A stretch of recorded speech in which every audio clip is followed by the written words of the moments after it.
राजकारणी मंडळी शिक्षण क्षेत्रात लुडबुड करत राहिल्यामुळे महाराष्ट्रात शिक्षणाचा खेळखंडोबा झालाय। मराठी भाषा हे बालशिक्षणाचं एकमेव माध्यम असलं पाहिजे।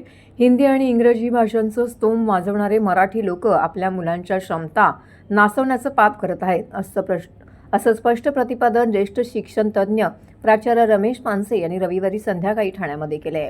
यशवंतराव चव्हाण सेंटर ठाणे जिल्हा केंद्र आणि rotary club of Thane north या संस्थांनी संयुक्तपणे आयोजित केलेल्या ज्येष्ठ नागरिक गौरव आणि विचारांचे वाण या अभिनव उपक्रमामध्ये डॉक्टर निर्मोही फडके यांनी पानसे सरांची दीर्घ मुलाखत घेतली। K G. Ananthakrishnan, doctor Umesh Khariwala, doctor Madhav Maske, Radharao, Sushma Padhye, Deepa Joshi, Avani Chorge यांचा महत्त्वपूर्ण समाजकार्याबद्दल या कार्यक्रमाबाबत प्राचार्य पानसे यांच्या हस्ते सत्कार करण्यात आला।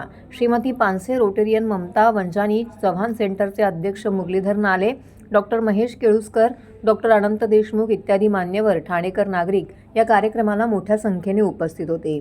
सदर कार्यक्रमाचे सूत्रसंचालन अमोल नाले यांनी केले।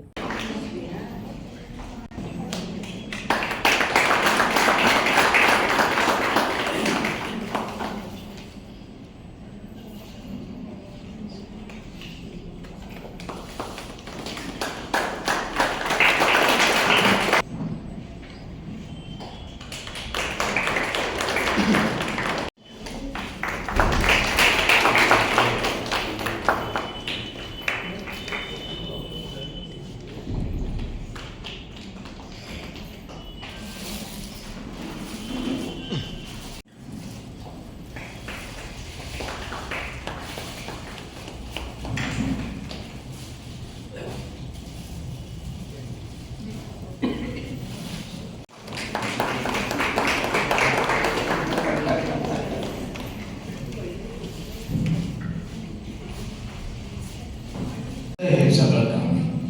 थोडीशी अभ्यास विभागणी आहे माझे कार्यकर्ते आणि मी यांच्यात। मी थिओरिटिकल काम करणारा माणूस आहे, म्हणजे मी